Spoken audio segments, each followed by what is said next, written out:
So the next speaker is Howard Barnum, dressed as Alex Wilce.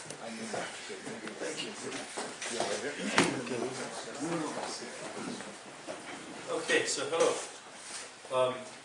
As some of you, I guess, will know, and perhaps others not, Howard had to cancel his trip somewhat abruptly, which presented a practical problem in that our two talks were really meant to follow one another in sequence, and Howard's talk was going to include a fair amount of background that I was going to lean on in the second talk. So I volunteered to give his talk, so here I am, Howard Barnum, dressed as Alex Wilce.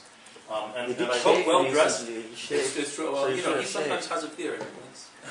It's not as nice as mine, but it's a beard. I hope I'm well enough dressed. Bob sent me an email saying that because these talks were being recorded, I ought to wear my best clothes. So I have on my best clothes.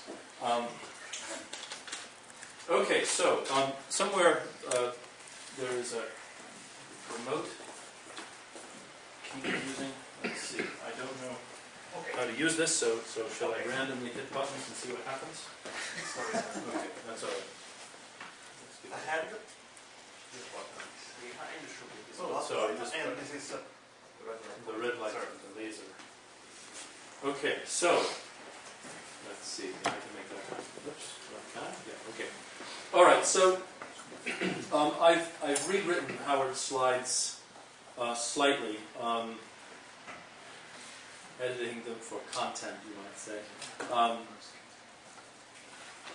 Howard had meant to talk about information processing in what Howard likes to call convex operational theories. I tend to call them just general or generalized probability theories. Specifically, Howard was going to talk about the topics that you see mentioned here. And in particular, where Howard gave the talk, he would spend, I'm sure, quite a long time telling you in some detail about a theorem that he and Oscar Dahlstein and Matt Leifer and Ben Toner have recently proved regarding bit commitment. Really only because I'm not as well up on the details of that result as I should be. I will spend less time on that than he would have. I'll mention it, I'll tell you what the theorem says. And I'll talk, if there's time, at the end a little bit about some ongoing work concerning remote steering in this setting. But mostly, I'm going to concentrate on just setting the stage and telling you a little bit about what this main title means. So here's the plan. In part one, which is the Howard talk, I'll begin with some introductory remarks that are stolen directly from Howard's slides. Motivational, thing. Then I'm going to talk in some more detail about the framework within which we're doing our work. It's actually a very old and well-known framework in which we represent putative physical systems by sets of states and sets of measurement outcomes or effects and probabilities assigned by one to the other. Then I'll talk about how in this framework one goes about describing bipartite systems, which is the jumping off part for any discussion of information theoretic issues in this framework. And then I'll describe briefly the bit commitment theorem that I just mentioned, and if there's time, I'll talk about steering. When I return as myself in about half an hour for part two, I will talk a little bit. I'm going to give a quick recap of some of this just because the slides in being merged still create a little bit of overlap. I want to talk about systems that are self-dual. It's an important characterization of systems that are very quantum-like. And then I want to talk about generalizing bipartite systems to multipartite systems, where things get a little bit more delicate in interesting ways. And then I'll describe how teleportation protocols work in this framework. This, of course, includes quantum teleportation as well. if there's time at the very end, I'm skeptical that there will be, but if there is, I'll say a few words about how this entire program might be made to merge with, or might at least be brought into contact with, the category theoretic program of Bob and Samson Bramsky and collaborators, about which we'll hear a lot more later on. Okay, so I've used a third of time on this sort of pre-mumble. Let me turn to the introduction proper. So, what is the program in which we're engaged? It's to try to characterize quantum and classical probabilistic theories within a much broader framework of what are sometimes called foil theories, roughly to look at some sort of very broad landscape of all possible, all conceivable probabilistic theories of a certain sort, and try to determine what it is in that huge range of theories that's really peculiar to quantum theory, or maybe to quantum classical theory. Now, one might ask why this is an interesting thing to undertake. Why should we do this? Well, there are several reasons. There are pragmatic reasons for doing this. At least there's a hope that such an effort will lead to a conceptual understanding of information processing in general. It might help us to develop protocols. It might help us to understand the limits of quantum information processing, and it might even help us to model other sorts of information processing, maybe in contexts that are in some fundamental sense classical, but nevertheless, due to issues of complexity or concurrency, are perhaps more naturally tackled in this more general context. But there are other motivations as well. There's the prideful motivation that hopes that perhaps by characterizing quantum mechanics in this way, one will be able to sort of understand where the mathematical apparatus of the theory really comes from. There's an old tradition that at least entertains the possibility that up to the point where you pick a Hamiltonian, up to the point where you're making a specific model of a specific physical situation, the rest of the quantum framework is not really physics, but just some sort of very natural, conservatively generalized probability theory. And then there are motivations in between. Oops. I want the laser. Okay, there we go. So one might, kind of repeats what we said before, create a general theory of information processing. There's always generalization for the heck of it, never to be despised. Howard likes to call what we're doing mathematical science fiction. Science fiction is a worthy thing. I like it quite a lot too. So why not? Okay, so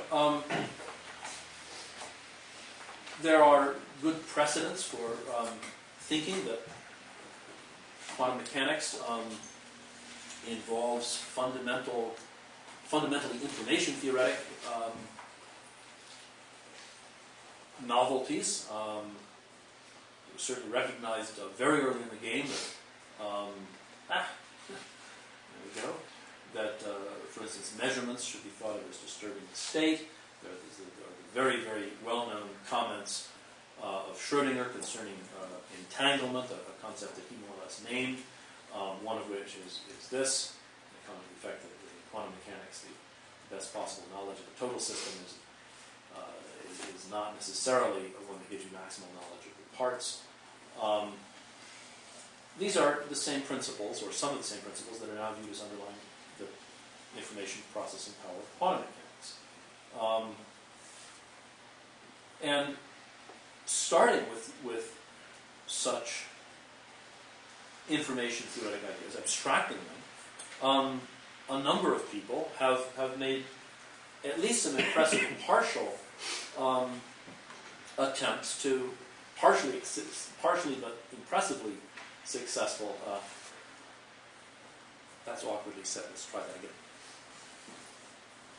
impressive, if only partially successful, attempts to derive, to recover the mathematical apparatus of quantum theory just from such postulates. Recent and well-known examples include Lucian Hardy's work from about 2001, recent work of Mauro Dariano from, let's say, roughly 2006 or even before, more recently Philippe Goyal.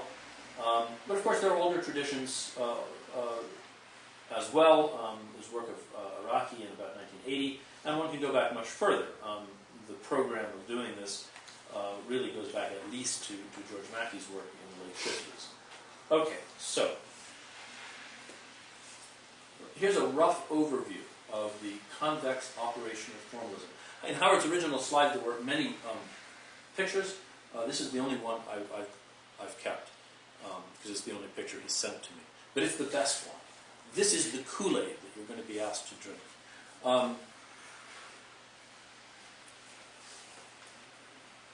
Very roughly, and I'll go into a little bit more detail in a minute. If one wants to formulate a theory, a probabilistic theory, in a very general sense, one needs to specify some systems, A, B, C, and so on, and one needs to specify for each system a state space, say omega A, omega B, and so on. One needs to specify some set of measurement outcomes. It's a harmless generalization and a useful one to assume that both the state space and the set of measurement outcomes are convex, to plot for randomization. There's some sort of bilinear, or actually in this case biaffine map, between states and outcomes, pairing the two to give you a probability. You have to have some way of making a composite of two systems, two or more systems. Really, for a full story, you need some specification of a convex set of allowable dynamics, conditional dynamics. Frameworks like this are hardly new. They certainly go back to Mackey's work again from the early 50s, and were developed in great detail in the 60s and especially the early 70s, mid-70s by Ludwig and by Davies and Lewis, Martin Edwards, many other people. So in some sense what we're doing is reviving an old formalism and putting it to new uses. Some of the main results of the program that we've been pursuing so far are these. We're able to show that, for example, the no-cloning theorem, the quantum cloning theorem, is in fact completely general. It's got nothing to do with quantum mechanics. It's just a very general fact about the convex geometry of non-simplicial state spaces. One can show in particular this set of states in any of these theories is jointly clonable. You can make independent copies of the states using a single process, if and only if the states are perfectly distinguishable by a single one-shot measure. We have similarly a generalization of the new broadcasting theorem, with, by the way, a much simpler proof than when we receive proofs in the quantum information theory literature. And again, it's quite general. There's a measurement disturbance theorem. The only information you can obtain in any theory in this framework without disturbance is classical information, essentially that the state space, if there is such information at all, breaks up as a direct convex sum of smaller pieces, and the only information you can get without disturbing the state is information as to which sector, essentially which super selection sector. Some other results, all the results I just quoted are from a paper of Howard and John Barrett and Matt Leifer and myself. Those are the BB, the L and the W from 2006. But some other results, including some more recent ones, are these.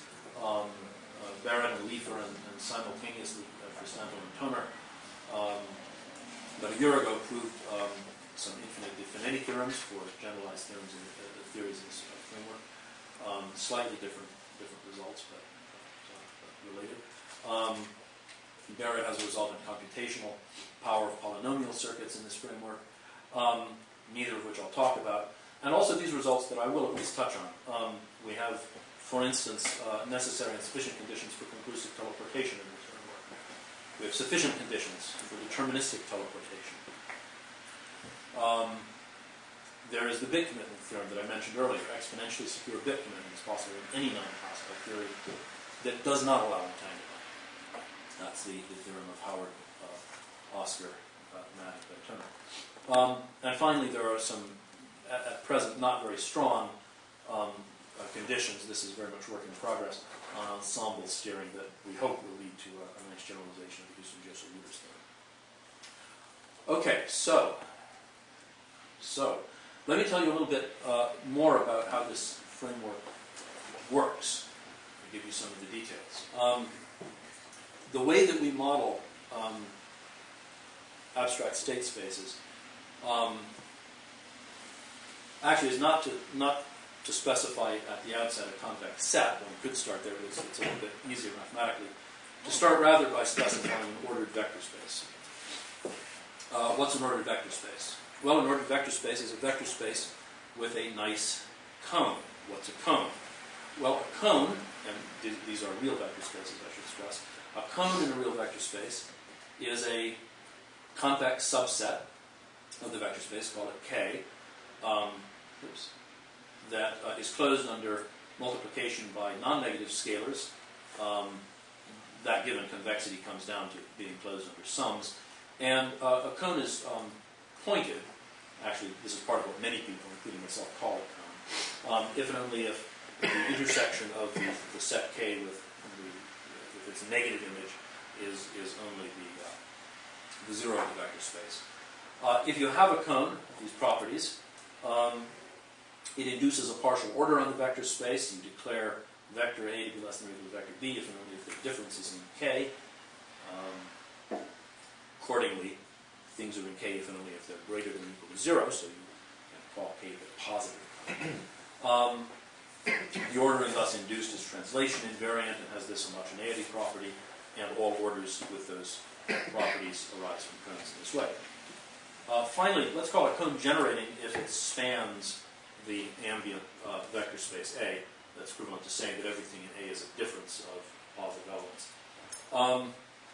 We're going to be assuming that all cones are generating, as well as pointed. Okay, so with that bit of mathematical background out of the way, here's an abstract state space. Here's what we mean by the phrase abstract state space.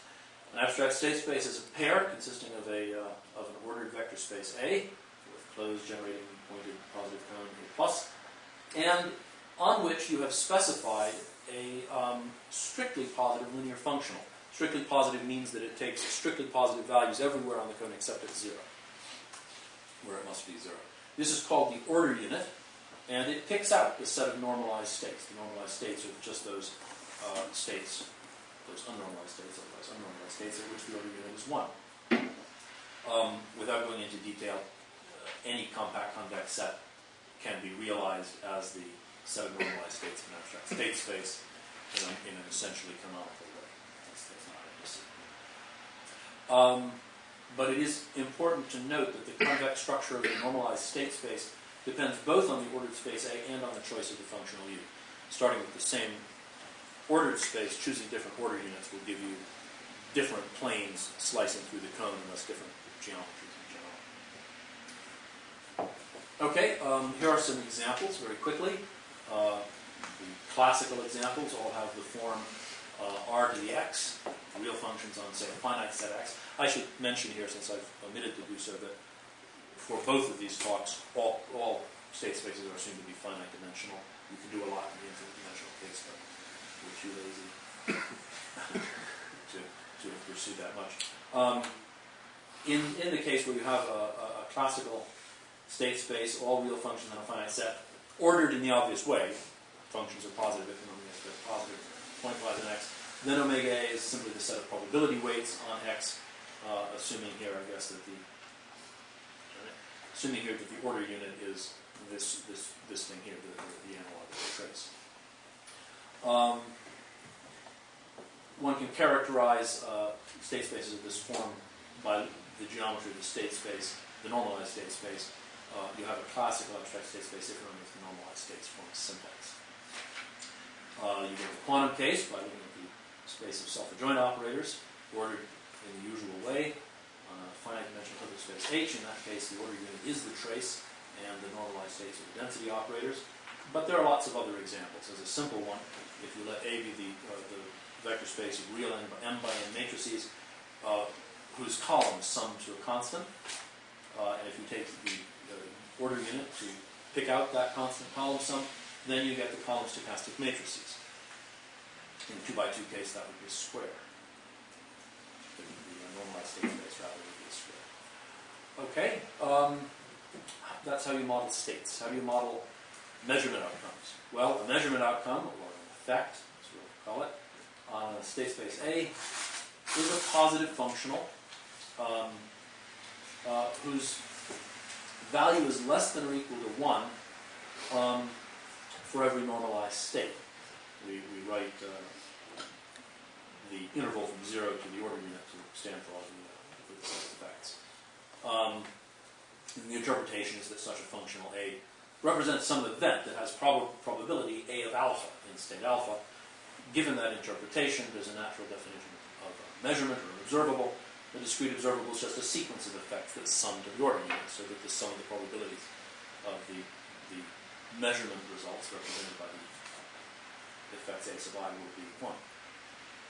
In classical examples, these things would be discrete fuzzy random variables, and in quantum cases, these would be discrete PWMs. All right, how do you model bipartite systems? Well, the simplest approach is to say that a tensor product, or a composite of two state spaces A and B, is going to be a state space that, as a vector space, is just the algebraic tensor product of A and B, but ordered by any cone you like of states that are positive on pure product effects. In other words, states which regarded as say as bilinear forms on A star cross B star evaluate to something non-negative when you feed into positive effects. In effect, then, these are candidates for things that are assigning proper joint probabilities to pairs of effects. You also have to specify an order unit, and the order unit you specify is the tensor product of the two order units. This is a very general, very broad definition. It's very weak, but in fact, it embodies two physically reasonable conditions. One is no signaling. The marginals are well defined for such a bipartite state, and a kind of local observability condition. Specifically, that expectations or probabilities of products of local effects with respect to the values of products of local observables actually determine the states. Running way behind here, so let me give you a couple of quick and important examples. The largest tensor product, the largest candidate for a tensor product satisfying the previous definition, is to take the tensor product of the two vector spaces and simply throw in all the positive bilinear forms. Throw in everything that is positive on pure tensors. That's the maximal tensor product. The smallest tensor product that's consistent with the definition is the one that uses the cone generated by the pure tensors, the pure product states. That corresponds to the set of unentangled states, if you like, or separable states.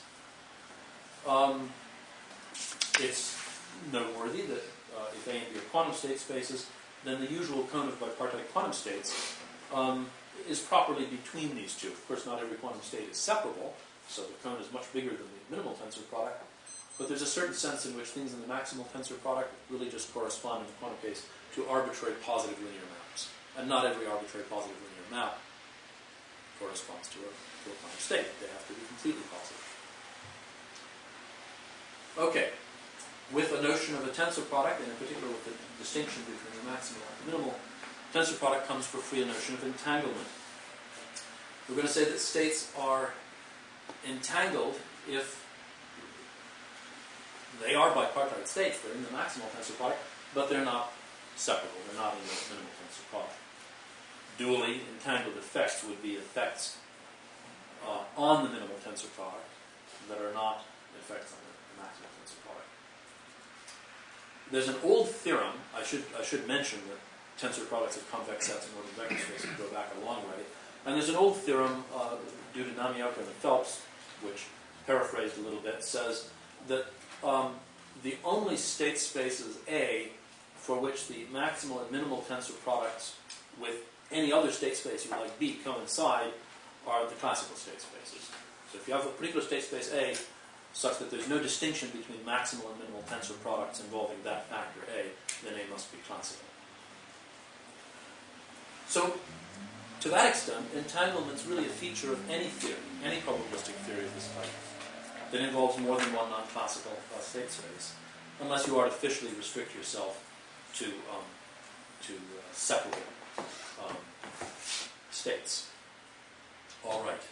I realize I'm in danger of going a little bit over here, but since I'm the next speaker, I guess I can give myself permission to do that. Well, you have 5 minutes. Indeed. Wait. I have 5 minutes because we were running over? Yeah. Okay, that's good then. Okay. Marginal and conditional states. If you have a bipartite state omega on some composite of two state spaces A and B, then it has marginal or reduced states. If we think of an element of the tensor product of A and B, that is the algebraic tensor product, again as a bilinear form on the tensor product, rather than the Cartesian product of the duals, then, which is the right way to do it, then the marginal omega A, omega sub A of the bipartite state omega, is the state the state that assigns probability to effect A, given by the joint probability of A and the order unit B.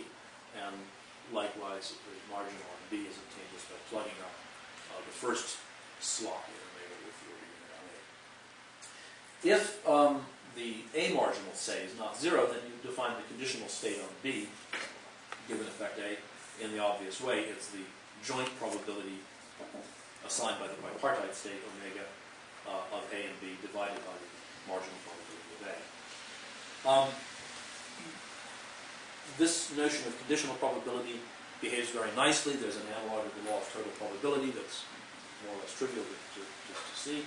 And using that, you can prove, in exactly the way that you prove it in quantum mechanics, that if you have a pure state in any tensor product, two spaces A and B, either of whose marginals are pure, then the state you're looking at is in fact the product of its marginals, and is therefore in particular a product state, a separable, unentangled state. Lots follows from that, just as it does in quantum mechanics. For instance, the monogamy of entanglement is a consequence of this in this general framework, just as it is in quantum mechanics. And all consequences of monogamy of entanglement are pretty generic. It's going to be very helpful to us to note that if you have a bipartite state, you can think of it, and this is just grammar, right? The usual grammar that allows you to translate a bilinear form on two duals into an operator from one dual to the double dual, which in function dimensions is the original space B. Here, said in fewer words, if you have a bipartite state omega, it induces an operator, omega hat, from the dual of A to B. Just this way, you plug up omega hat with effect A, and you get what the bipartite state omega, you get the bipartite state omega partially evaluated A, waiting for you to plug in a second effect, your curry. It's noteworthy that any positive operator, and this is clearly a positive operator, any positive operator from A star to B that sends the order unit of A to a normalized state has this form. Also notice that omega hat of the order unit on A is the marginal state, the B marginal state of omega. That being the case, one can think of omega hat of A as a kind of unnormalized conditional state, and I'll talk about these things that way. And with that in mind, I'll call omega hat the condition associated with omega. There's a similar game you can play with effects. Every bipartite effect induces a positive operator F hat from A to B dual, just by curving. Okay. In the remaining 3 minutes or so, let me see if I can very quickly describe a bit commitment theorem. My guess is that everybody in this audience knows a lot more about bit commitment than I do, so I can go very fast. A bit commitment protocol is a protocol whereby Alice commits to one of two bits, 0 or 1, in a way that's hiding until she reveals it. Bob has no information about it, can get none. Binding, if she tries to change it after committing, Bob will be able to detect this attempt to cheat. And sound, in the sense that if Alice and Bob are honest in their execution of such a protocol, then Bob will know the bit after Alice reveals it and won't falsely accuse Alice of cheating. And of course, this is a description of a perfect bit commitment protocol. There are probabilistic versions of this as well. Bit commitment has an interesting history. As is probably very well known, Broussard and Fuchs proposed that quantum mechanics could perhaps be uniquely characterized by a very few information theoretic constraints, and the ones that they suggested were the possibility of secure key distribution, some sort of no instantaneous signaling between systems, which, by the way, is built into our definition of a composite system or a tensor product, and the impossibility of bit commitment. A little bit later, perhaps also famously or maybe notoriously, Clifton, Boom, and Halverson established a version of this conjecture, or proved that a version of this conjecture was correct, but in a very strong C-star algebraic framework. Also, their version of bit commitment was extremely strong, but maybe the main criticism that could be levied against this is that assuming a C-star algebraic framework is basically assuming quantum mechanics, where we already knew that these things were true, particularly that there was no bit commitment. So, what about bit commitment in a really general framework like ours? Well, here's what Howard and Oscar Dahlstein, Matt Leafer, and Van Toner have shown.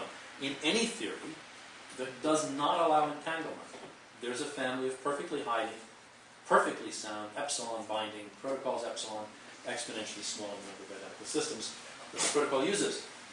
Details can be found in the proceedings of the IEEE Information Theory Workshop from 2008. And the fine print here is just to stress that any theory means any theory in the present framework using the notion of tensor product that I've just described, and in particular using the minimal tensor product, which is what it would mean to allow no entanglement.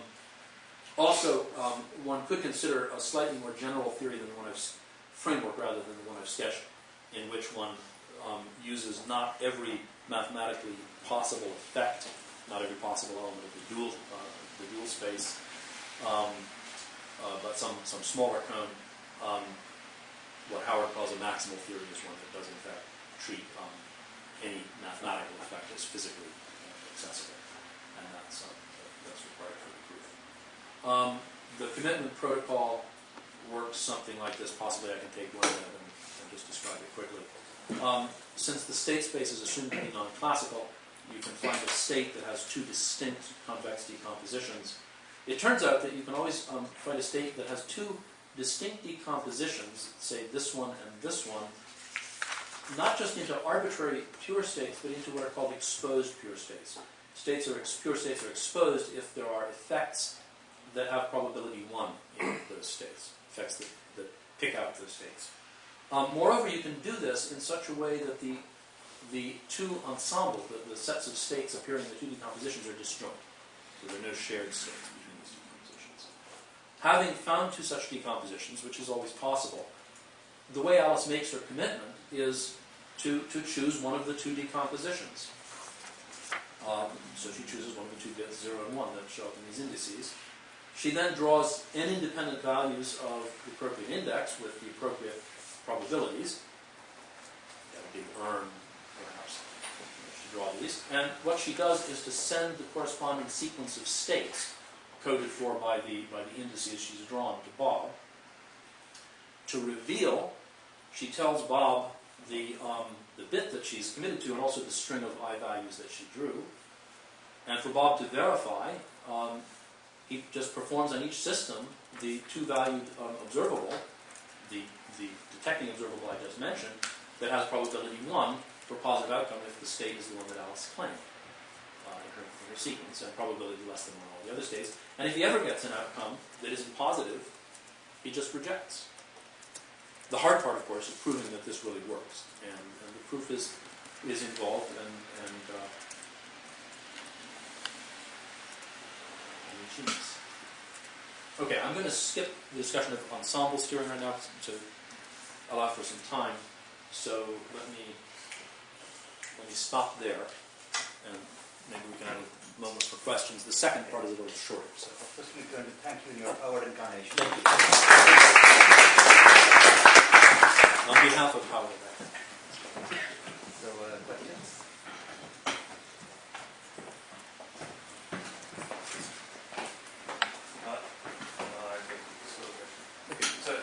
constraining is something like the Houston-Versus theorem. Like if I force the theory to have the property that for every convex decomposition on one half of a pure entangled state there exists an That steers me to that. How constraining is that? It's likely to be fairly constraining, but exactly how constraining we don't yet know. It gives me an opportunity to discuss some of this. We can assume we understand what an ensemble is, and what it would mean for a state to be steering. All right, well,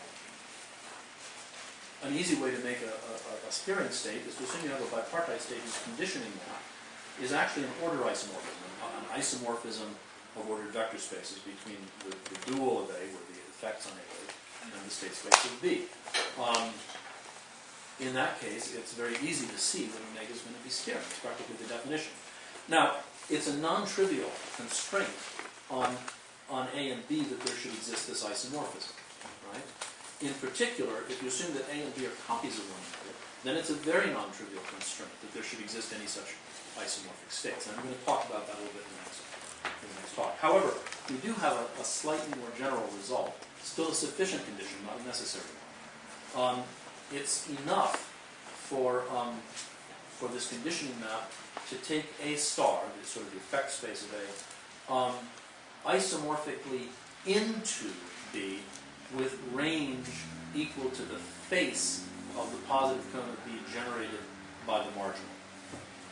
So you have a little bit more flexibility than this.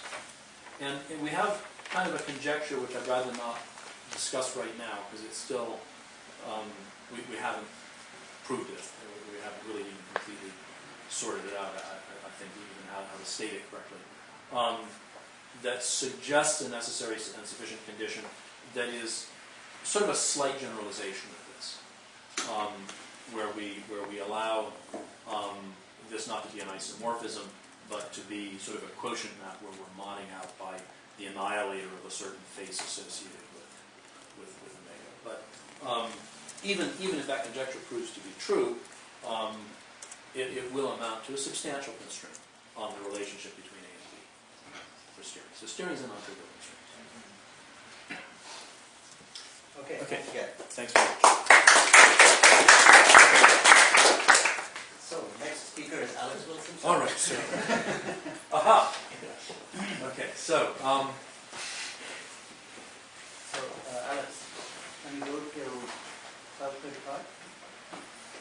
12:35. I'll try. Yeah, I can probably manage that. Especially since a number of the slides here simply recap things that I've already discussed. States and effects we talked about. States, abstract state spaces, ordered vector spaces with distinguished order units, carving out normalized state spaces. Effects, virtually the same slide, so I don't need to repeat it. Effects are positive linear functionals taking values less than or equal to 1 of normalized states. So a lot of those representing measurement outcomes, observables, sequences of effects, summing through. Let me go back and talk about the very issue that we were discussing a second ago. Maybe I should say that Howard was discussing a second ago with I want to call him Taz. Why is that strange? Right? Taz.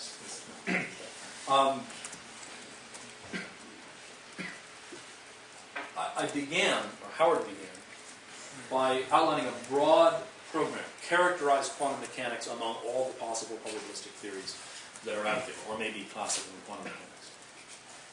There is a classical theorem that gives you a very, very sharp mathematical, maybe not operational, maybe not information theoretic, but sharp mathematical characterization of quantum mechanics, one other large but very nice class of theories, and one oddball exception. So that's already getting you focused in pretty nicely on at least the ballpark of quantum mechanics. This is a result that was proved independently by a German mathematician, Köcher, and I think a Russian mathematician. I think Finberg is Russian. Köcher in the late 50s, Finberg in the early 60s. The theorem says that if you have an irreducible means it's not a direct sum of simpler state spaces. An irreducible, finite-dimensional state space that is self-dual. What does that mean? A state space is self-dual, state space A is self-dual, if you can find on it an inner product such that the positive cone of A coincides with this, let's call it this internal dual cone. If there's an inner product on the state space, then of course that lets me match up functionals with elements of the state space. So there's an internal model of the dual cone consisting of vectors in A that have a positive inner product with every vector in the positive cone. If that ends up exactly lining up with, equaling, the positive cone of A, so that in a very, very strong sense you can say states and effects are the same things mathematically, then you say that the state space is self-dual. It's an extraordinarily strong condition, as witnessed the theorem. Any irreducible finite-dimensional self-dual state space with one additional property, that the group of affine, that is convex combination-preserving automorphisms of the positive cone, act transitively on the interior of the cone. So everybody know what that means, transitively? It means you give me any one point in the interior of the positive cone, any other second point, there's some affine cone-preserving map that takes the one to the other. Restricted to the interior of the cone, because clearly I'm not going to be able to take something on the boundary to something in the interior or vice versa. So this is a very strong symmetry condition, but nevertheless, grant that, if all of these things are true, then the normalized state space must be isomorphic, convexly or affinely isomorphic, to just one of three possibilities. Either it's the set of density operators on an n-dimensional Hilbert space, quantum mechanics, or it's an n-dimensional ball. Okay? Not quantum mechanics, except in the one minimal single qubit case, but still interesting and tractable. Or three, it could be the set of 3 by 3 trace 1 matrices over the Arcturians. I think they have to be positive in a certain algebraic sense as well. So there's a little oddball example there. But throw that out, and then you have just two classes, one of which is quantum mechanics. Now, this is slightly problematic in that the assumptions of the theorem, the conclusion's great, but the assumptions, although they're all mathematically very nice and sharp, don't have an obvious operational content, except maybe irreducibility, which said there's no classical information in the thing, and finite dimensionality of the convex. But self-dual, that's very strong. Where does that come from operationally? And this transitivity condition, what does that mean operationally? Well, when you have a situation like this, these mathematical hypotheses become targets, right? They become targets of interest. You'd like to find operational justifications for them. I'm not going to give you those exactly, but I may offer some hints. Here's a weaker condition that one might consider, weaker than self-duality. That's the condition that there exists not an inner product, but just some sort of order isomorphism, that is a positive linear mapping with a positive inverse, taking you from effects to states, taking you from the dual of the state space to the state space. If that's the case, we're going to say that A is weakly self-dual. The canonical example of a weakly self-dual state space is the one that you get by letting the normalized states be a square. So you take a square, we looked at the column stochastic matrices, 2 by 2 matrices earlier, that would be one way of motivating that. There are just 4 minimal extremal effects. They correspond to the 4 faces of that square, and using those, it's not very hard to construct the desired automorphism, or rather order isomorphism. So this cone is weakly self-dual. But if you endow the space generated by this square base, it's just R3 with a square cone, pyramidal cone. If you endow that with an inner product and you ask what the internal dual looks like, it looks like the square cone rotated by 1/8 of a turn. So they don't line up exactly. In fact, you can show that all cones whose bases, whose normalized state spaces, are regular n-gons, are weakly self-dual in this case, until n goes to infinity and you get a circle, and then you're in a fully self-dual case. Strongly self-dual setting. Okay, I want that as background, but now I want to change gears just a little bit. In the previous talk, I, as Howard, talked about bipartite composites. I'd like to say something about teleportation. In order to do that, I need to say something about tripartite composites. And so I might as well talk about n-partite composites, multi-partite composites. What do we mean by a composite of, say, n systems, A1 through AN? And more specifically, rather, what do we mean by an n-partite state on the systems? Well, a priori, it should, at a minimum, be defined by some sort of joint probability weight, assigning to any n tuple of effects, one from each state space, some real number serving as a joint probability. You can write down what it would mean for such a state to be non-signaling, and you can prove that that non-signaling can, well, in fact, this is the definition. Such a state should be non-signaling if for any observable on, let's say, the first factor, the marginal state you get by tracing or summing over the outcomes of that observable is independent of the choice of that observable. So that the first party here cannot send statistical information to the other parties by simply by choosing to make one measurement rather than another. It turns out that if you impose that non-signaling condition on not just A1 but all the factors, then that's essentially equivalent to saying that omega extends to an n-linear form on the Cartesian product of the duals. I think that was probably first noticed in print by Clay, Randall, and Fowlis in 1987. Was rediscovered by John Barrett in 2005. Okay, so with that in mind, let's agree to identify the algebraic tensor product of state spaces A sub I with the space of n-linear forms on A1 dual through AN dual, the standard sort of identification of the tensor product. In particular, that means that if you have states alpha 1 through alpha n, we're going to think of their pure tensor, the product state of those alpha I, as the n-linear form that assigns to a list of effects A1 through AN the product with the probabilities. Right? The usual thing. We're going to call a form positive if it assigns positive probabilities to arbitrary lists of effects, or more generally arbitrary lists of positive functionals. So this is just paralleling what we did in the bipartite case. Certainly if alpha 1 through alpha n are positive, in particular if they're normalized states, this will be positive in this sense. So here's a definition of an n-partite composite.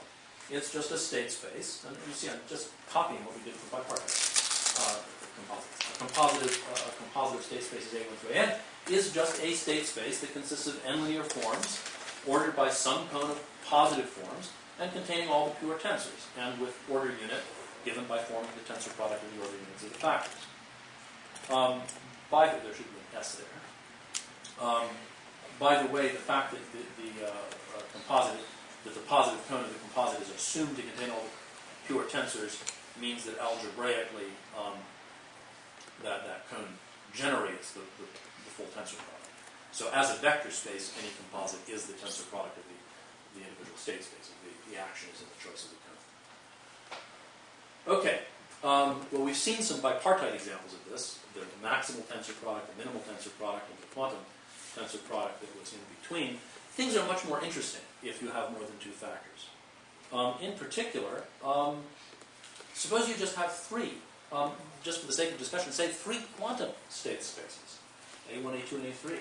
There are lots of different ways you could put them together. For example, you could form their minimal tensor product all the way through. No entanglement. You could form their maximal tensor product all the way through. So much entanglement that you're going to violate Bell inequalities. You've got all sorts of things that are not quantum. Or you could form the quantum mechanical tensor product. That's fine. But there are even more interesting things you could do. For example, you could allow quantum mechanical entanglement between A2 and A3, but no entanglement between those and A1. Or you could allow no entanglement between A1 and A2, but then maximal entanglement between A3 and that unentangled composite of A1 and A2, and so on and so on. So you could mix up these tensor products in all sorts of ways. All of these are mathematically perfectly well-defined composites. Okay, I'm going to single out a certain kind of composite as nice. Some of those composites are really rather badly behaved, although mathematically well-defined. You can recall from the previous talk that if you have a bipartite state, it's associated with a conditioning map from A star to B that waits, plugs up omega with A and then waits to see what effect will be given on B. We can generalize that. If A is a composite of, say, A1 through AN, and you're given a subset of the index set, of another is a subset of the systems, and some list of effects, one for each state space that's not in this subset J, one for each subsystem in the complement of J, then you can partially evaluate the n-linear form omega in an obvious way to obtain what I'm going to call omega sub J be evaluated at A, where again A is this list of effects.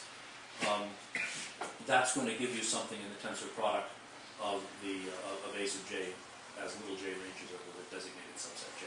Just as a quick example, lest the notation be too opaque, suppose n is 4, and suppose you take for J 1 and 3, then omega sub 1, 3 evaluated at A2, A4, effects in the other two factors, is just the form that takes A1, A2 to the joint probability of omega of A1, A2, A3, A4. So it's just permuting, right? Just partial evaluation. Here's a definition of what I mean by a subsystem of a composite. If A is a composite of A1 through AN, and J is a selection of some of those systems, then the J-reduced subsystem, or sometimes I'll just say the Jth subsystem, is the algebraic tensor product of the AJs, with little j coming from J, but here's the crucial phrase, ordered by the cone generated by these partially evaluated states. In some sense, what we're doing here is conditioning. This is unnormalized conditioning. We're conditioning on certain measurement outcomes on some of the factors and saying that the resulting unnormalized conditional state on the remaining factors should count as a state of the subsystem corresponding to those factors. With that definition of subsystem, here's what I think a nice composite ought to be. I'm going to say that a composite of A1 through AN is regular if and only if for every choice of subsystems, subsets, J of the index set, A actually is a composite in the sense of the previous definition of the reduced system AJ and the complementary reduced system A sub I take away J. This turns out to be equivalent to saying that if you take states in these two complementary reduced subsystems, their tensor product, that pure tensor, is a state of the larger composite. And similarly for effects, that you can form composites of effects on those two reduced systems at work. These conditions are what you need in order to be able to do freely the kinds of computations you need to do to enable teleportation. That's the principal motivation, although I think this has something recommended on its face. What are some examples? Any bipartite composite is trivially regular. There's not enough going on there for anything to go wrong. It turns out that any, I should explain the term, any monoidal product, that simply means any associative tensor product.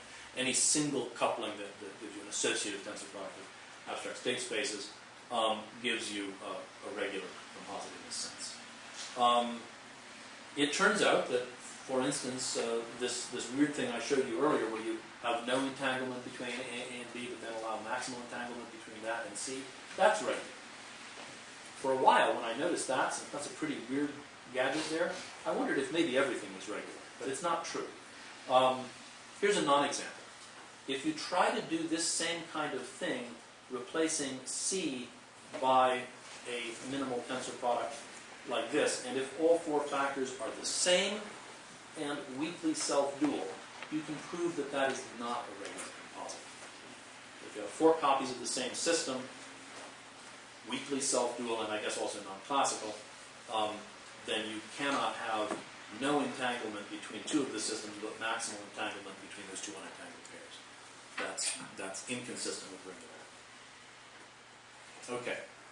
Now I can talk about teleportation. I think I have just about time enough to do this. And there I will stop with that. Okay, once again, bipartite states give you conditioning operators. Here's a crucial lemma. It's just simple linear algebra. It's very similar to the to that. It's in flavor, at least, to that lemma that he showed us earlier. You have a mathematical result, but what's interesting is that the operational interpretation of the two sides are different. This is showing that two things with very different operational interpretations coincide. Suppose ABC is a regular composite of three state spaces A, B, and C, with reduced systems that I will call A, B, and BC. Suppose F is a bipartite effect on the AB system, and suppose omega is a bipartite state on the BC reduced system. If you then give me any state alpha in the A system, you can form, it's part of the definition of regularity that you can form, the state alpha tensor omega on the tripartite system. You can think of omega as maybe some sort of entangled state between B and C, and alpha as a standalone state on A. And it's part of the definition of regularity that you can meaningfully form also a tensor product of the bipartite effect F with any single effect you like on C. If you leave that last effect variable, you now have a function waiting for you to plug in an effect on C, and out will come a probability. So this should give you some kind of a state in C. What state is it? It's just this composite of these two operators evaluated at alpha. Now, why is this interesting? It's interesting because it's saying that in some sense we can evaluate this composite, that's a known function, by preparing the composite system in by preparing BC in this joint state F, and then measuring the bipartite state F on the AB system. We don't need to know what alpha is. We know that the conditional state after we make that measurement must be omega hat of F hat of that perhaps unknown initial state. So we can evaluate this effect without knowing the input by making a suitable measurement on the suitably prepared bipartite state. That, of course, has to remind you strongly of teleportation. This is, in effect, teleportation, except for the fact that we have not assumed enough to guarantee that this operator is in any sense reversible. It's a more general result of teleportation. We've taken to calling it remote evaluation. It's really just conditioning. And the proof, by the way, is a triviality. You just check that the equation works when everything in sight's a pure tensor. Nice exercise. Okay, so suppose that the operator tau that you get by composing the conditioning map omega hat and this map, this sort of currying map from the bipartite effect F, suppose that is physically reversible. By that I mean not just invertible as a linear map, but invertible with maybe a norm non-increasing inverse, so that there's a sense in which you can hope to invert it with a gain of probability. Then, if you perform the operation, presumably physical operation, tau inverse at C, you get back alpha, right?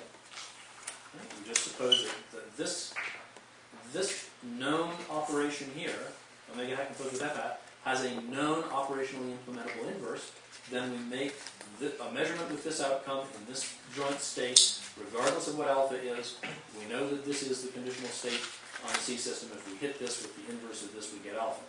That's teleportation, right?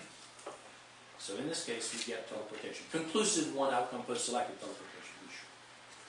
So when this is possible, we're going to say that the state space B teleports A. If there is a teleportation protocol of this sort, and incidentally, for this to be possible, it's pretty clear that omega hat, circle F hat, is actually an order isomorphism from A to C. So we might as well assume that C is a copy of A. Otherwise, the game is off. All right, here's a characterization of conclusive teleportation. B teleports A. There is a conclusive teleportation protocol for an unknown state of A through B. If and only if there is a positive embedding of A into the dual of B, and a positive idempotent map, we'll call it a compression, from B star to B, whose range is exactly the image of I. So in other words, if you can embed A isomorphically as a subordered space of B dual in such a way that there's a compression of all of B dual onto that image, then you have conclusive teleportation, and conversely. There are more things we can say about conclusive teleportation, but maybe that's the simplest and most important result. So I'll leave it at that, and in my remaining 1 minute, tell you just a tiny bit. I wish I had time for this, because this is very... I'll give you a choice, quickly. Deterministic teleportation or entanglement swapping? I have time for one. Swapping. Swapping, okay. Let's talk about entanglement swapping, since it's there. I think this is actually more fun. So, good choice. Suppose that you have four systems. Suppose that you have, in fact, a regular composite of these four systems, A1, A2, B1, and B2. The regular composite I'll call AB, where A stands for the reduced system A1, A2, and B stands for the reduced system B1, B2. Also composite systems. Suppose that mu is a state of A1, B1. And by the way, if mu is a state of A1, B1, then it's a mapping from, say, A1 dual to B1, but just by taking its adjoint, which is just turning the thing around, evaluating the other order, we can think of that as a mapping from B1 star to A1. That's the conditioning map for mu, evaluated at B first and then at A. And suppose that omega is a bipartite state for A2 and B2 for this system down here. So there's the conditioning map omega hat that's associated with omega. Then if you give me any effect on A, any effect on A1, A2, that would be a mapping from a positive mapping from A1 to A2 star. Then, well, just look at the diagram. I can compose these three operators to get an operator from B1 star to B2. Well, an operator from B1 star to B2, a positive operator, should be some sort of unnormalized state. What is it? It's just this. It's just the marginal of the product of these two states, omega tensor omega, pardon me, mu tensor omega, marginalized at the B system, evaluated at F. Okay? I'm sorry, it should be marginalized at the B system. Something not quite right there, but never mind that. Theorem is true. Incorrectly stated. Okay, so the protocol is basically this. You take mu tensor omega, you evaluate at F, and you wait for another effect to be plugged in. So it really is just conditioning as before.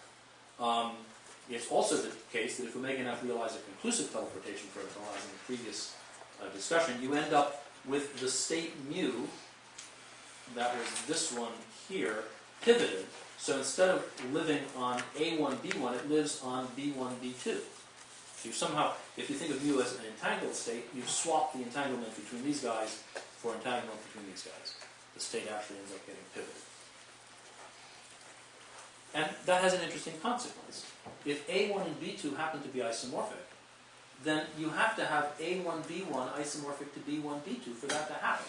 That's exactly what fails if you have all four state spaces the same and weakly self-dual, non-classical, so that these tensor products disagree. In that case, you would have a situation where there's no entanglement here, there's no entanglement here, there's maximal entanglement here.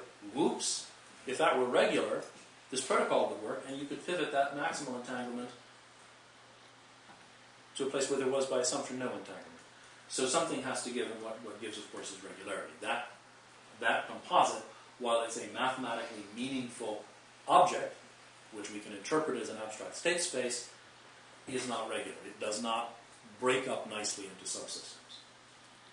Okay, I'm going to stop because I'm over time. I'm just going to mention that deterministic teleportation remains a bit of a mystery. We don't have necessary and sufficient conditions.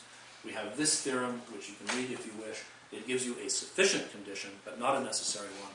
The sufficient condition is a strong one, but it still allows for some examples of deterministic teleportation for weakly self-dual state spaces that are not quantum. In particular, things like squares. Okay, I'll stop here.